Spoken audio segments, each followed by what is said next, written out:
Today, we're very lucky to have Peter Alessandria with us today, who's a film producer who's just got a new movie on the way out. Is that correct? Correct, yeah. And thank you for taking time. We're very lucky to have you here. What I'd really like to ask Peter is just your background, what you are, what you do, and maybe how you got to becoming a film producer. Yeah. And making this wonderful movie. Yeah, thank you for asking. My journey is a little circuitous. I grew up in the New York City area. I studied business and economics. I eventually went to law school and business school. And then I moved from New York to Los Angeles because I wanted to pursue a career as an entertainment attorney in Los Angeles. Oh. And so while I was there, I was exposed to the film industry. And this was brand new for me. I didn't really know anything about it. And at the time, this was in the late 90s, the independent film festivals and the independent filmmakers were coming online. The other thing that was coming up was the whole idea of digital video. Prior to that, everything was shot on film, but now, for the first time, you could actually make a film on your laptop with a conventional video camera. So a lot was changing in the industry, and I was just drawn to that. I'd never studied art, I never studied photography, I never studied filmmaking, but felt a real attraction to that industry. And one of the perks of being an entertainment attorney was I got to go on the film sets while they were making the films. Okay. And I'll never forget, the first day on the first film set I walked on, first of all, I was really enamored with the lights and the camera and all of that. But they were filming one of the last scenes in the movie on one of the first days of production.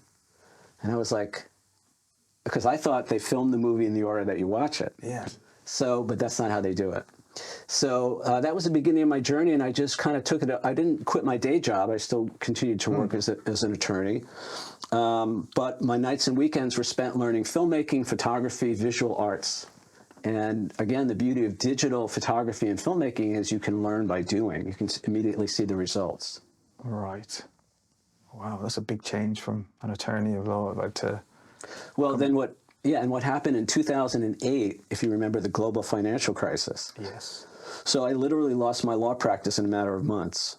So I went from a really nice six-figure comfortable life and income to nothing. And I came to a crossroads in my life. And that was, what am I going to do with the rest of my life? Mm-hmm. And I kind of looked at it as an opportunity. First it was, I have to say, there was a lot of stress at first and, a lot of... worry about the future. But then I thought, now the great thing about moving from New York to California was I was kind of immersing myself in the personal growth, spiritual growth communities, and reading books and doing workshops and things like the law of attraction, and all of that. So I thought, well, maybe this is an opportunity to apply some of that stuff that I've been studying for the last 15 years in a real life situation. So I decided to make the transition as a career. So I left the law behind, and I came back to the East Coast, and my plan was to do photography and filmmaking full-time. Didn't go so well at first. I spent almost 3 years on the couch wondering why things weren't moving forward. And at first I thought, well, it must be the economy, because the economy was still pretty rough after the financial crisis. And I thought, well, maybe it's not the economy. Maybe it's the fact that I never studied photography or filmmaking. I went to law school, I went to business school. What do I know about being a creative person? Well, maybe that's not it. At one point, I even thought it's because I didn't have the latest and greatest camera equipment. But eventually, what I realized was the problem was not out there. The problem was in here. And I had a very negative self-image when it came to being a creative person. I was terrified of fear, of rejection, of criticism, of putting myself out there in that way. So that conspired to keep me stuck basically on the couch. And after almost 3 years, the money began to run out. So now I was faced with, if I'm really going to do this, now is the time. And I really applied myself to overcoming those fears, and esteeming myself instead of cutting myself down, having a positive attitude instead of that negative voice that was saying, well, who do you think you are? Nobody's going to want to hire you. What do you know about being a visual artist? Pushed through all of that, and guys, I went from somebody who never won an award for anything in my life to somebody who's won more than 75 awards for my photography. Wow. I went from someone who was afraid to post photos on Facebook to someone whose photos have been published in newspapers and magazines around the world. Millions of people have seen my work. And I went from somebody who never thought I could have a career as a creative person to somebody who sells. I do fine art photography. My prints sell to collectors as far away as Australia. So it's been a complete transformation. And the only thing that's changed was my thinking, and particularly my thinking about myself. The other thing is I learned to not be so hard on myself. That was a big thing. And the way I put it, I actually wrote a book about all this. So the title of my book is Be Bigger Than You Think You Are, Overcoming Our Self-Imposed Limits to Have the Life We Want. It's my whole journey, my whole story, and how I transformed from that guy who couldn't get off the couch to somebody who's won all these awards, who's traveled the globe. I became an official photographer for a company, a fireworks performance company. They do all the big fireworks shows around the world, Dubai, Paris, the whole thing. Wow. And again, this is a guy who never took a photography class. I became one of their photographers, and they sent me all over the world photographing their performances. So this transformation that happened, people started asking me, well, how did you do that? I said, I got to write a book. So I wrote my book. So it's all in there. It's actually set up as a workbook. So at the end of each chapter, there are exercises. So you could work through your own blocks, obstacles to your own success. That's a fantastic idea. That's a huge turnaround. Yep. That's surreal almost, to, even for yourself, I can imagine. Yeah. So you got into photography first. Right. When did the filmmaking come about, or when did you? Well, you know what? Actually, technically, the filmmaking came first.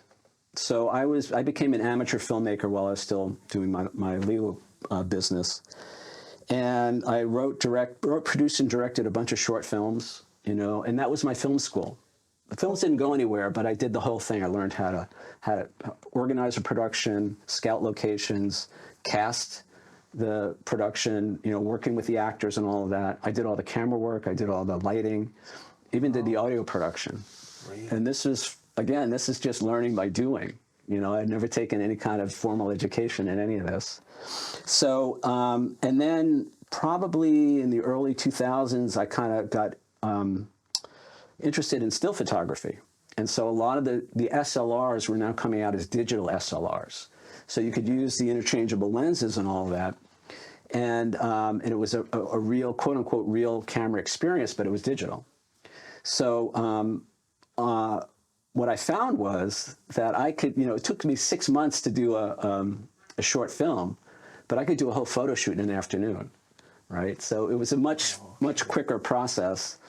And I knew, at that point, I knew a lot of people in the film industry, particularly actors, actresses, models, and all of that. So I started doing things like headshots for actors and actresses.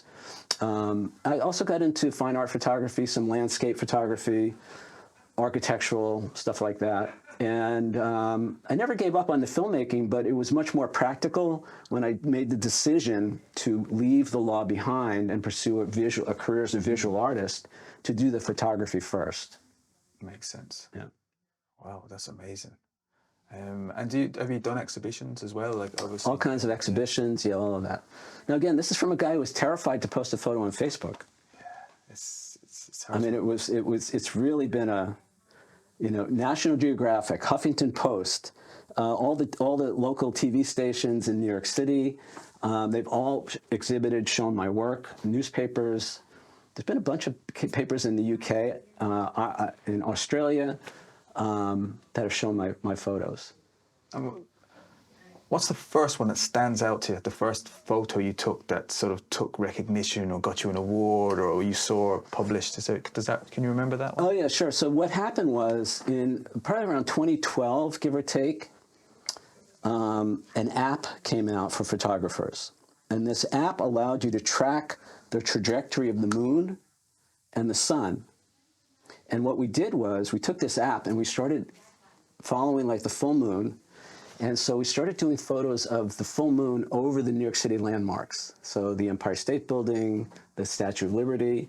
And we got these really striking photos of a full moon behind the Statue of Liberty, right? Wow. People had never seen that before, because you couldn't really do it without this, I guess some people could have figured out the math themselves, but that was over my head at least. Yeah. But now with this app, so I have a bunch of photos like that were published around the world of the supermoon.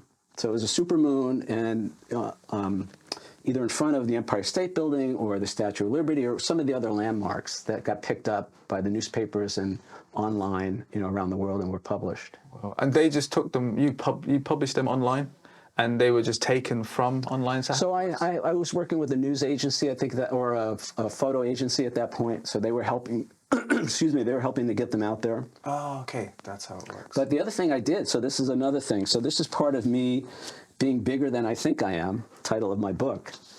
So before I found that photo agency, I really wanted to get my photos in the newspaper. Now, this is a big deal because I thought, well, who are you to get your photos published? You didn't go to photography school. Who do you think you are?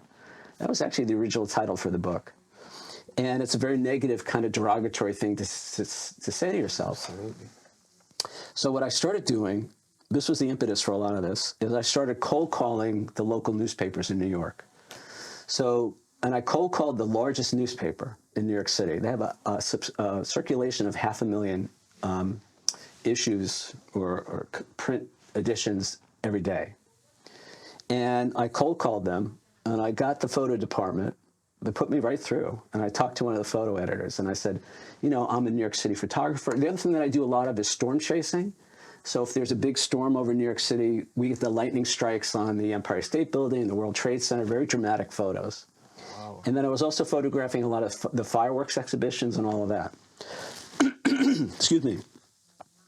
So I had all these cool photos, and I thought this would be great in a newspaper. So I cold called this paper, got the photo editor on the phone. I said, look, I'm a local photographer. I do all these great photos. I'd love to send you some. Maybe you want to run them in the paper. Now, I can't tell you, it took me like 2 months to get the courage to make that phone call. But I knew if I wanted to be bigger than I think I am, if I wanted my life to change, I couldn't do what I was always doing, which was hiding out, which was feeling sorry for myself, which was being jealous of other people who worked hard and had success, but were not willing to take a risk myself by putting myself out there. So I got this person on the phone. She was very nice, right? She was one of the junior photo editors. And I introduced myself, and I said, I'd like to send you some photos. Maybe you're interested in publishing them. She said, great. Here's my email address. I thought, oh, that was easy, right? For 9 months, I sent her photos at least 4 or 5 times a month. I would send her a bunch of photos. Never heard a word. I didn't even know she was getting them. Nothing. Right. Yeah. So now I come to a crossroads. Like, well, do I keep sending them? Is this just proof that I'm not good enough, that I don't have what it takes? I get to decide, right? This is my choice. Yes. So I said, you know what? I can't do what I've always done, which would be to give up on myself. I can't do that. So I kept sending photos. About a week later, after I made that decision, she calls me. She says, oh, we love that photo you sent. We want to write it in the paper on Sunday. It's like, great. Right? She's like, how much do you charge? First of all, I didn't know they were going to pay me, right? And I was like, oh, shit. I said, I don't know. How much do you pay, right? So we worked out a rate for all that. They went on to publish 11 of my photos over the next couple of months, or about a year and a half. But what changed was they started calling me. So they say, did you get any photos of the fireworks last night? Or did you get any photos of that, the storm over the city? So it went from me not hearing from her for almost a year to now she's calling me only because I didn't give up on myself. Brilliant. Right? Yeah. So before we get into anything else, what did you do when you got to that stage where you decided, oh, I don't know what I'm going to do. I need to change my mindset. What did you do to change your mindset? What did you do? Did you do yoga? Did you do meditation? Did you do what was your process into trying to change your mind at that particular time? You gotta read the book. Oh, it's in the book. That's all in the book. Perfect. All So the there techniques, is. the whole thing, it's all in there. So there's The biggest thing, again, I think the biggest thing for me was going from, this is the way I phrase it, being my own worst enemy to my own best friend. Because ultimately, it was only my negative thinking about myself that was stopping me from doing what I needed to do to get ahead in my career. Right. Right? It wasn't anybody else's criticism of me that was the problem. It was me thinking negative thoughts about myself that was holding me back. And then living in fear of rejection that wasn't coming from anybody else. It was only coming from me. Now, here's the reality. Some people love my photos, right? Some people don't like my photos.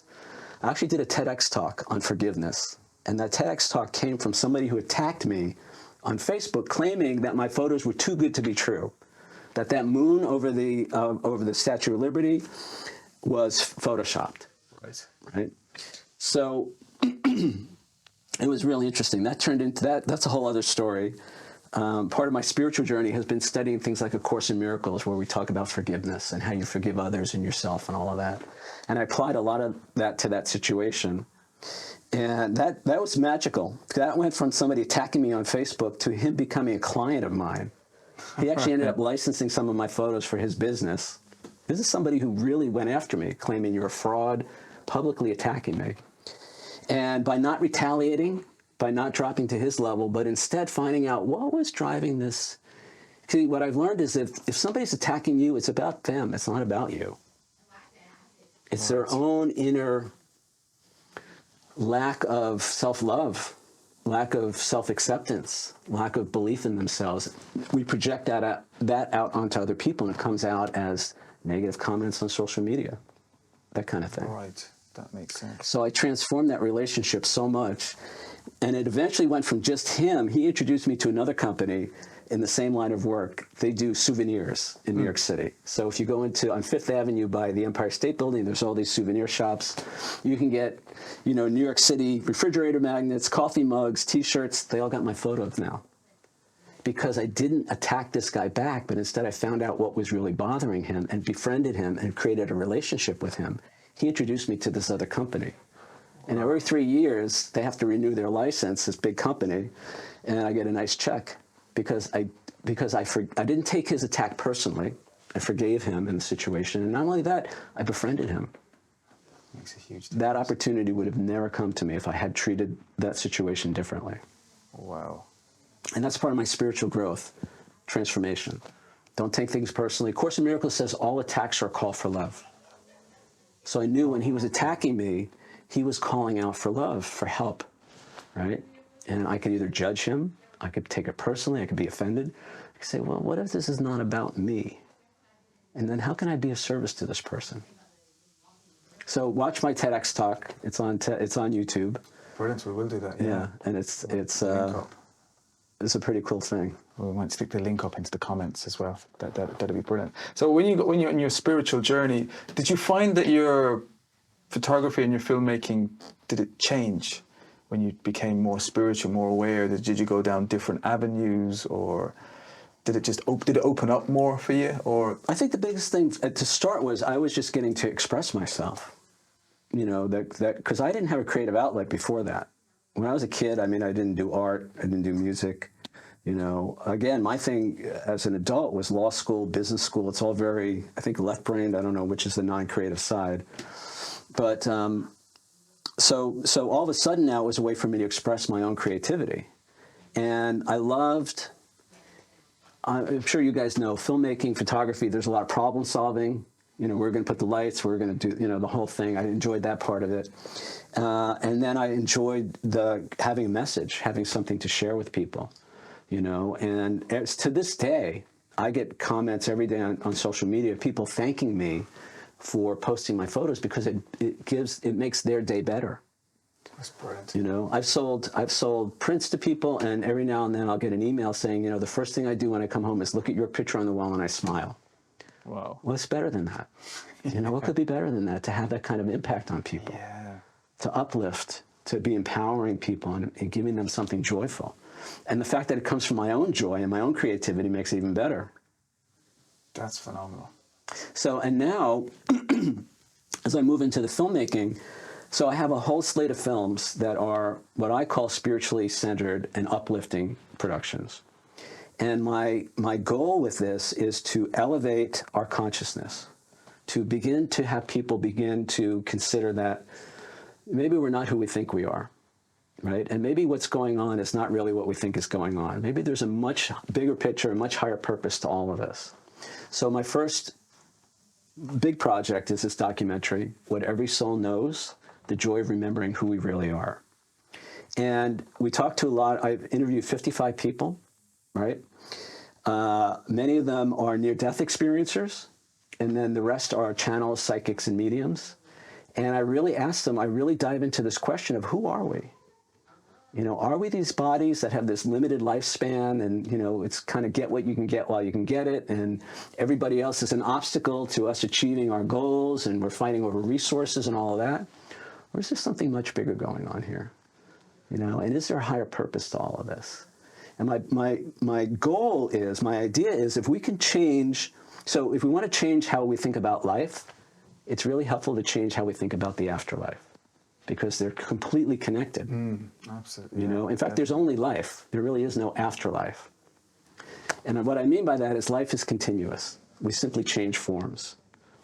The main message, one of the main messages of the film, is we're not our bodies. Our body is something we have. So when the body dies, we continue.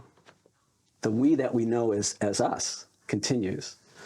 One of the biggest things for me, the eye-openers for me was, and I've never had a near-death experience. I've had a couple of what I would call spiritually transformative experiences, but not like a lot of these people that are in the film have had. But a lot of them say that when they separated from their body during the near-death experience, in many cases, they didn't even recognize that body. It was like, until they got close to it, or until they looked closely enough at it, they didn't realize that was them, or who they thought was them. Okay. Right? And they all say they suddenly felt like they're in their natural state, right? Which is to be free of all those limitations of the body, right? Talk about heaven. So we go to this other dimension. Now, there's actually my understanding is, and I don't want anybody to take my word for any of this. Okay? This is something, and this is how I start the film, the documentary. I say, don't take anybody's word for anything. Use everything that you see and hear in this film as a springboard to discover your own inner wisdom and your own highest truth, because ultimately that's what matters. Yeah. These people are going to tell you about their experiences, right? But none of them have the same experience. There's a lot of similarities, but none of them are exactly the same. But the point is, it's a very personal thing, right? And I'm not trying to tell you what to think about all this. I'm not telling you how to feel about all this.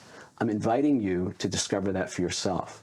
And one of the things I do in this film is I stop it at least 3 times. In the preview you guys are going to see, I stop the film and we do a guided meditation. And the meditation is go within. Discover your own truth on what you just heard in this film. What's your truth about this?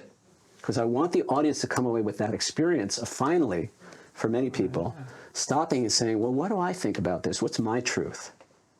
Right? Because ultimately that's all that matters. So the near-death experience is a way into this whole discussion, because what I want to do, my belief is, if we change how we see the afterlife, it will change how we live our lives. And what I asked most of these people, we didn't focus at all really on the death experience. But the botched surgery, the car accident, I didn't want to hear about any of that. I wanted to hear about what happened next. What did you experience? And what did you learn? And how can we take what you learned and make our lives better while we still think we're here in this life? So that's the focus. Very interesting. It's broken into 2 parts. The first part is a series of questions. So I've had these questions my whole life, like what happens after we die? What is the soul? Is there such a thing as hell? Are we punished for our mistakes in the afterlife? Do we have soul groups and soul families that we incarnate with? Is there such a thing as reincarnation? Are there contracts or agreements between souls? What's the life review? All these questions I had, and what I did is I put the questions together, and the format of the first part of the film is people answering these questions, right? So I had about 40 people at that point who answered those questions. It's amazing how similar the answers are. All right. Again, you'll see when you see the film, I do it in kind of rapid fire, where people are almost finishing each other's sentences, right? Or they're saying something very similar. And that's to make the point to the audience, all right, that there is a much higher truth. There is a much higher experience that's happening here. Yes. Now, I have 55 people, all right? And the idea was this. If I have 10 people, you're going to say, well, that's, they're a lot of people will say, well, they're just trying to make money off their experience. So let me debunk this to the get-go. Every one of these people that I met, that I spent time with there's a few who have written New York Times bestsellers and have really been public in their experience. And even those people, none of them are doing it, from what I can see, none of them are doing it for the money. Right. And most of them are not attention seekers and all of that. They're doing it because they want to make the world a better place, right? You come out with a story like this, it's not an instant payday. Many of them are trolled on social media. Many of them are told by their family or their doctors that they're crazy. They're marginalized, and all of that. So it takes a lot of courage to come out with a story and talk about an experience where you left this earthly dimension and you went to a higher realm where you had this overwhelming sense of unconditional love, this overwhelming sense of oneness, this overwhelming sense of eternity, like there is no limitations, right? What if that's who we really are? Yeah. Right? Doesn't that change how we would live our lives now? Right? Wouldn't we be more compassionate? Yeah. Wouldn't we be more compassionate, more understanding, more forgiving? I'm convinced of it. Yeah. I mean, that's really why I'm doing what I'm doing, is to help with the awakening that's happening here. I think when you have that many different people with the same stories, and I'm sure there's hundreds of thousands more people have had near-death experiences that are, seems to become more common. Would that be like it seems to? There's more awareness, I think, and I think there probably are more experiences. A lot of the people who have these experiences, we're rolling, right? Yes. Okay. A lot of people who have these experiences, they come back and they say, well, my guides told me to come back and share this, to be part of this awakening that's happening. So they're being sent back, in essence, to help raise people's consciousness and raise their awareness. So to give an example of this, my thought is, again, if we change how we think about the afterlife, it will change how we live our lives. So a lot of people describe this feeling of overwhelming unconditional love on the other side, but they also experience a sense of oneness, where they feel connected with everyone and everything. And there ceased to be a sense of separation between themselves and other souls. Okay. So one of the byproducts of that is if we start to live our lives with that understanding, then what I do for you, I'm actually doing for myself. And what I failed to do for you, I failed to do for myself, if we're really connected at that level. So that begins to change. Well, so they need my help. They're in need, they're poverty or whatever it is. When I fail to help them, I'm failing to help myself. So it begins to shift the equation, I think, to shift the way we look at life, which is the whole idea. We've heard about kindness, compassion from all kinds of religious traditions. My hope is to make it very practical. So when that person cuts in front of you at the checkout line at the grocery store, instead of having that initial reaction of judgment and condemnation and wanting to beat the hell out of them or whatever the response is, say, oh, that's just an unhealed part of myself. That's somebody who's still working on their own. And for whatever reason, they feel they have to do that to survive, to get what they need, to be okay in that moment. And I can let that. It doesn't have to. I don't have to take it personally. Biggest thing: stop taking anything personally, because nothing is personal. Even if it's meant to be personal, it's still about the other person. It's not about you. So let go of that whole thing, and then to act from a place of kindness and compassion, understanding that that's what will come back. Another big thing they talk about is what goes around comes around. So if you are really, spreading negativity, guess what you're going to experience? Yeah, the whole karma. We talk about karma in the film, all of that. Yeah, it's interesting. It's so in that idea then is, let's say, my mother and my father. Are they really your mother and father, or are they just souls? Are we all connected as souls? Do we still have that relationship when we? Do you want the good news or the bad news? Give us a minute. So one of the things that's coming out of the film, which I had heard before, but I had never really considered it this way, is we choose our parents. So before we come into this life, we actually plan out our major life events. We plan out our major relationships. So you have chosen your parents in this lifetime. And you chose them for a very specific reason. And they agreed to be your parents in this lifetime. So you could give each other the lessons that you need to have the experiences that you want to have so you can grow and expand as a soul. Now, those relationships on the other side are quite different because there's no ego, there's no sense of separation, and it's all based in love. So the people that you and we have the contracts and agreements where I'll be your father, I'll be your mother, I'll be the person who embezzles the money from your company, or the person who robs you on the street. I'll be the person who is your, elementary school teacher that gives you the courage and the encouragement to go on and do great things in your life. We have all these contracts and understandings, these agreements that we're going to play these roles in each other's lives that help move us along on our journey. We are on a journey. We do come with a purpose. That's the other thing. Nobody's here by chance. Everybody chooses to have the human incarnation, the human experience, and apparently there's a waiting list of souls on the other side that want to come into bodies, okay? Waiting list, millions of souls. And we come with a purpose. There's something that we want to achieve. Now, for some people, it's a really big, help humanity, save humanity. For some people, it might just be, I'm going to be a great grandmother or grandfather to a kid who one day is going to find a cure for cancer or something like that. So, but we still have a purpose. It's not a random thing. We're not here just to buy time.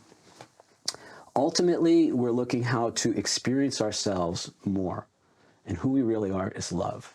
So we come here to experience love more fully, to love unconditionally, to share compassion, forgiveness, understanding, and all of that. Because that's who we really are. Right. But here's the thing. So one of the questions I ask is, well, if heaven is so great, why do we leave heaven and come into this hell, the earth experience where so many of us suffer and all of that? And it's this whole idea of contrast. So if you're familiar with law of attraction, some of the law of one, there's a lot of talk about contrast, which is also could be known as duality. Good and bad, right and wrong, hot and cold. See, in heaven, it's all kind of just unconditional love. Right?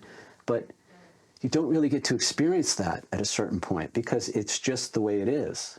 We come here because there's this contrast where we have to choose through our free will whether or not we're going to express that love. Right? Okay. So Course in Miracles talks a lot about the fact that we're only capable of two emotions, love and fear. The way that manifests is as judgment and condemnation or forgiveness. And in every moment we're choosing. On the other side, there's no one to forgive on the other side. There's no one to judge or condemn because we know who we are as eternal spiritual beings who can't be hurt by anything and who live forever in a state of complete peace and harmony. When we come here, we have what we call the veil of forgetting. We talk about this in the film. The veil of forgetting is where your slate is wiped clean. We're born into a body. We completely forget our true identity as spiritual beings. We forget where we come from. We forget where we're going after this. And the reason we do that is because it makes the experience seem real. The other question we talk about is whether or not life on the physical plane is an illusion, a dream. I'm not going to go there today, but when we forget who we really are and we forget what's really going on, now we're faced with the challenges of life from a place of pure choice. There's no memory. We have no memory of what's really going on. So we're forced in that moment to make a genuine choice. And that's how our soul grows. That's how it expands. That's how it becomes more when we make the choice for love as opposed to the choice for fear. So that seems to be what's really going on here.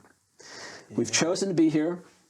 All human incarnations are voluntarily chosen. We choose our parents. We choose our life partners. We choose illnesses, disabilities. That's all part of the soul's plan. These challenges give the soul something to overcome, something to, it's like, and apparently the earth plane, and the earth in particular, is like the Mount Everest of challenges for the soul. Because there's so much hardship, there's so much contrast, there's so much darkness here. But we need the darkness in order to know ourselves as light. Gotcha, yeah. Without the darkness, we cannot know ourselves as who we really are. So in a way, we can be grateful for that darkness and what we call evil. Okay. It serves a purpose. Ultimately, we all get no body gets out of here alive, but ultimately every soul continues as if, there's no permanent or lasting damage or loss from the earth experience, right? We're ultimately we are healed of whatever needs to be healed when we return to the other side. So there's no permanent damage, there's no permanent loss, there's no permanent suffering. And again, the more we experience and spread and come from a place of love, the brighter, literally, the brighter our soul becomes. In heaven, souls are experienced as light. Okay. We don't have the same form. At the lower levels of the afterlife, there's still form, but eventually we just become recognized by our light. It's literally this light energy that we are, these light beings. There's no gender either, by the way. We choose, as part of the earth experience, we choose male or female. But on the other side, there's no gender. There's no polarity like that. Okay. We're just blobs of love energy, that lasts forever. Geez, that's amazing. 2.5 hours, and it's a preview because there's so much content. So I have to, again, and my concern is it might be a little overwhelming for some people. We talk about something like the life review. So, the life review is an interesting concept. And basically, for people who don't know, the life review is after the soul passes, after the body dies, and we go back to the afterlife, we meet with our guides, or our angels, or whoever we're working with, and we do talk about guides and angels in the film, and give some real-life examples of that, of how guardian angels have intervened in somebody's life. It's a whole other discussion. Wow. During the life review, you go through the life you just lived, right, on Earth, and you experience everything over again.